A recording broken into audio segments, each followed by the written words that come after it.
welcome back to School of Thought on the Hit the Books channel. This will be a brief Week 5 preview. Also take a look back quickly at some of the Week 4 stuff, what went right, what went wrong, and kind of an overall analysis of where things stand right now in the season. Week 4, I'll bring up my bet stamp screen right now. A mixed bag overall. I would say, well, on the whole, it was a losing week. But it was strange in that, a couple of the things that I played early in the week, the Boise game, Bowling Green, which I played on Sunday, what else was early? Rice. Those games just whiffed. The Arizona State USC total. These early week plays didn't work out.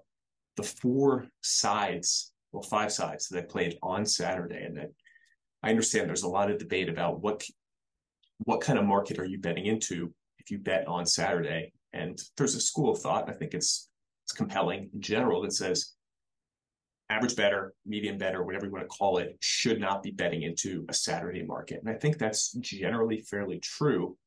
But I've felt for the last couple of years, and I've done well with saying, all right, if there's a number I've been waiting on all week, like I want to lay no more than 14 with Penn State, for example, but I don't get that 14. It's not widely available until Saturday. I don't think there's anything wrong. If I think I still have an edge, whether it's on Saturday or it's on Wednesday, I don't see the harm in playing it. And it turned out the 5 sides that I played on Saturday, 4 of them hit, 1 pushed. Laid it with Washington, laid it with Penn State, laid it with Houston, and laid it with Oregon. And then Delaware State pushed 42. I think that closed 40.5, 41 across the rest of the market. So just something to keep in mind. You're going to hear a lot of people tell you, do not bet into Saturday markets. And I think that's true. Do not put in your entire 10-play card. But a couple plays where you're getting the best of the number, where that number all week hasn't been where you want it, but on Saturday, it gets there. Barring injury or suspension or some sort of external factor that wasn't accounted for before, I don't see an issue with playing that number as long as you're getting the best of it. So it was, I think for those of you who've followed my stuff for a while, you know that over the years, had a bit of an underdog lean. So getting more comfortable finally in my old age, laying big numbers has been a big adjustment. And it's generally worked out fairly well this year. The Texas State minus 17, I think a lot of people saw what happened here. Bizarre game, get down 17-0, storming backdoor, well, go up 18 and then Nevada with the late backdoor of the backdoor. But I still think Texas State is a little bit underpriced. I laid the 7 again this week, and that number is still widely available. But again, this is a team I've talked about a lot, just how hard they are to model. Colorado light, with a hell of a lot less of the attention and all the media bullshit that I think most or almost all of us are sick of by this point in the season with Colorado. But anyway, looking, by the way, I wanted to say something too about the totals this year. Totals right now are 8 and 15. So, okay, it seems like the sky is falling every time I look up when I have an over. There's some red zone turnover or just a punt fest when I have an under, the opposite. And these types of short-term blips, this short-term variance can happen. And I think in college football, contrasted with college basketball, for example, there's just so many fewer games, the volume's so much lower, that what is really just a blip on the radar can take on outsized significance mentally. You say to yourself, wow, am I just off? Is my methodology bad? Am I just misreading this entire market? And I think that's a pretty easy thought to have and a logical one. But for me, I look at, all right, how's my CLV? And CLV, as we've established many times, not the end-all be-all. It's a useful sorting tool and say, am I on the right track in general over enough of a sample size, dozens, hundreds of games? Am I ahead of the market? And I think in that limited capacity, it's very useful. So here we only have 23 plays, but the CLV's been fine. I mean, if I was negative 2.7 or if I was minus 4% CLV, I'd start saying, I'm kind of getting beat consistently on these numbers. Maybe I am off in general. I don't think that's the case here. I tend to be fairly cynical with everything. I don't think that's the case. So I'm kind of staying the course of the totals. If I was 15-8, would I feel any differently? Probably not. I think I'd say, oh, it's just been a good short-term start, but there's nothing particularly huge to take from this small sample. So if you're struggling with sides, totals, both, take a look at your CLB, just see if it's something that requires an adjustment or not. It really may not. But anyway, on to this week. Got a couple good numbers early in the week. This is being recorded Tuesday late afternoon. Oregon State laid the one. I mean, how many months have we been doing this Cam Rising thing? Again, I don't think he plays. I still think he's out. If he does, it's the first game back from an ACL repair. You're seeing across different sports as guys come back earlier and earlier from ACLs. Like when I was a kid growing up, ACL was a guaranteed over a year recovery. Now they're coming back in like 7-8 months. Yeah, and they're back, but they're not the same. It can take up to maybe a year playing to get back to where you were. So if Rising plays, yes, the number will start creeping back towards, I don't know, a pick, probably. Oregon State -1. But how effective will he be? I don't know. But I'm happy with the one with Oregon State. Minnesota ULL over 48. Minnesota is, as I thought they would be preseason, is a totally different team this year with no Mo Ibrahim. They are pass reliant. They are playing much faster. Take a look at some of their underlying metrics. And this, by the way, is pulled. This whole chart is pulled from college football data. I pull it on Sunday morning, and it takes like 20 minutes to sort this, and then just conditionally format all these numbers. It looks time consuming. It's not at all. 103 in plays per minute. So they're still pretty slow, but last year they were, I think, 130th or 131st. They picked up the pace there, but they're throwing the ball a lot more. They have 30. They're 30th now in rush rate. I think last year they were like number 2 or number 3. So a little more balanced relative to last year. It's still not explosive offense. It's not a particularly good offense by any means, but they do have more of a pass-heavy approach. I don't have the available yards on here, but I do know from looking at Brian Freemau's page, they have a higher offensive available yard rating right now than defensive available yards. So what does that mean? Offensively, I think they were like 59% of available yards.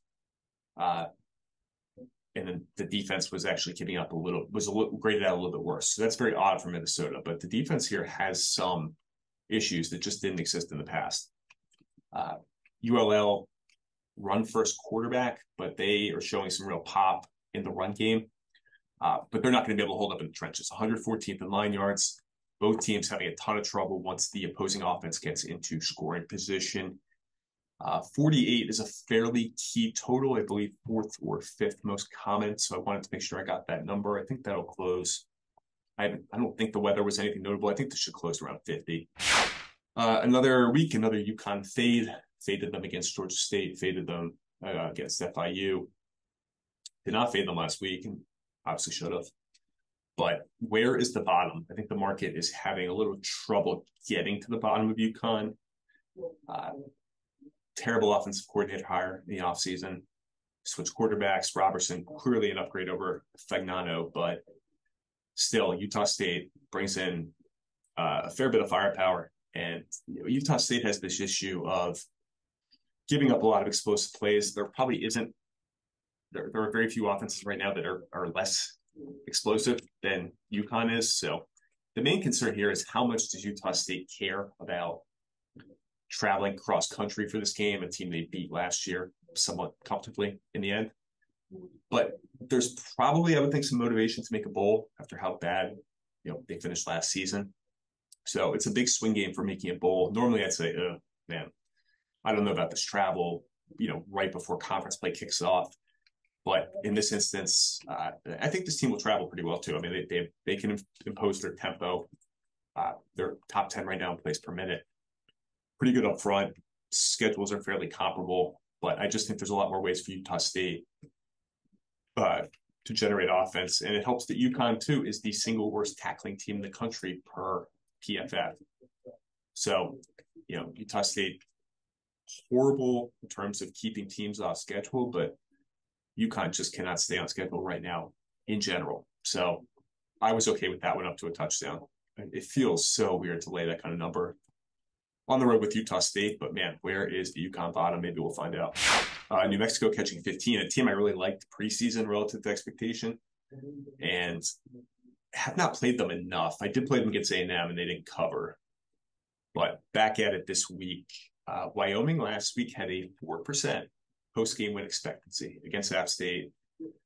Unbelievably fortunate series of events right at the end to steal that game. A game they had zero business winning. I think they had let's say a 20% success rate during the game. I'm checking that right now, but it was something totally outrageous to be able to win. I'm sorry, 20% available yards, which was, if not the third worst, maybe fourth worst of the week. Among week 4 teams, fourth worst available yards percentage. They were atrocious. 2% post-game win expectancy, not 4. Somehow even worse. Anyway, Craig Bowl laying 10 or more points since taking over. 3-9 against the spread. That's against FBS teams. They had the non-cover, not even close to covering, against Portland State a couple weeks ago. I think they were laying 28 in that game. That's a big number for sure for an improved New Mexico team that frankly has the much better quarterback. I mean, Hopkins and Peasley comparing their numbers this year. Hopkins almost twice as many big-time throws to turnover-worthy plays. Peasley does not have a big-time throw. This Wyoming offense is so limited, and you really want to beat New Mexico through the air. That's not Wyoming, obviously. They want to ground and pound. This game is going to be extremely slow. Both teams, double-check the number here, but yeah, 113 and 125 in tempo. This is a grinder. So anything above 2 TDs is going to play up. More so than it would in a lot of other matchups this week. But Wyoming just with no real explosiveness on standard downs, relying on big plays. So when you see this here, why do I have standard down explosiveness parsed out from passing down explosiveness? Well, you have some of these teams like Wyoming who are terrible on standard downs, and they get stuck behind the sticks quickly, and then they rely on big plays on third down to move the chains. What that leads to is a lot of kind of boom bust possessions. So low success rate, but a lot of explosiveness. But man, this is a bottom 5 pass offense, 128th in passing EPA. You really want to exploit New Mexico through the air. 3rd worst pass defense, and that's against a total dog shit schedule for New Mexico. But you can see how bad their pass D numbers are.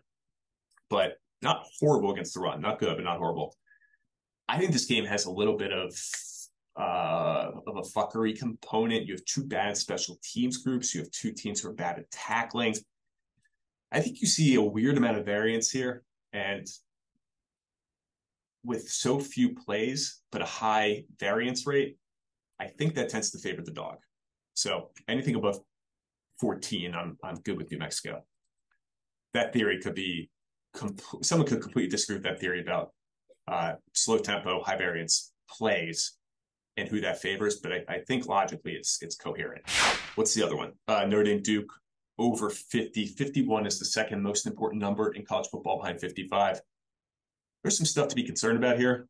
I think this is going to be a slow tempo, but this will hopefully be an efficiency-driven over where both teams are just consistently moving the ball down the field. They're both very good once they get close. Both very good at stopping teams once they get close. You see here points per opportunity defensively, but 2 very secure quarterbacks in terms of protecting the ball, making good decisions. And what I'm looking for with overs is success rate versus explosiveness, because I tweeted about this early in the week. Teams who have a low success rate, they don't move the ball consistently, but they hit a lot of explosives, they strongly tend to struggle in the red zone. It makes sense intuitively. You can get chunk plays, but as you get closer to the red zone, you have trouble moving the ball. It makes sense. Both these teams are very efficient moving the ball down the field. I would not play this, though, past 51, as I said, because of how important that number is. So see if this one comes back to the 51 range. If it doesn't, I would let it go. But anything 51 or lower, pretty comfortable with an over. this is a good card. I really like this card. I know last week was like got people all excited because of all these big games. I didn't see much. I don't watch these days. I have to pick and choose time wise what I can do. So I end up watching very few games. I tend to enjoy the analysis part more than the actual watching anyway. It's also a better use of my time to try and make money. Sitting there watching games, I don't make any money. So that ultimately is the name of the game. That's why you're watching this channel. So full disclosure, oftentimes the stuff people saw during the games, I may not have seen it. I may not even know about it. So it is what it is. But a couple I'm keeping an eye on the rest of the week. Illinois, Purdue, that total looked high at first glance, but both teams are actually playing pretty fast. They're both around 30th in plays per minute. So that game, kind of interested there, up towards the 54 range, but we'll see where that one goes. It's kind of, this is a no man's land total right now because 51 is very important, 55 is very important, and this is kind of sitting right in the middle. So we'll see where that one goes. I'm not in a hurry there per se. May lay it with Texas Tech in a good bounce back spot for them. Houston, still not a believer. Played them last week. That was really a Sam Houston fade. A couple late night, but nothing I'm imminently going to play. Sort of interested in Mississippi State above 2 TDs. Getting a lot of Bama's back type narratives, and there's still a lot of problems there. We'll see. But Mississippi State's a difficult team to get to trust at the moment. I have not played them yet this year, but we'll see where that. It's on the list, but it's certainly no guarantee I play that one. Some interest too in Syracuse at 7, but man, they've played such a shit schedule that it's tough to know what's real and what's not. But with how lacking in explosiveness Clemson is, this is going to be a tough matchup for the Clemson offense, even though Syracuse really hasn't played anyone at all. I think if you look, 149th strength of schedule. So these numbers are from Sagarin, and he includes FCS teams in the strength of schedule. So that's why you see some schedule ratings that are below 133. But anyway, there's some others, whatever. If you're watching this, you probably subscribe to my bet stamp or follow my bet stamp. It's not just a cost. So, 6 plays right now, probably end up in the usual 10 to 14 range for the week. But this is a good card. I like this card more than I liked last week's. And let's hope the results are better than whatever that was as well. Till next week, thank you for watching School of Thought on Hit the Books. Check out the rest of the shows on the channel, and I'll catch you up next week. Take care.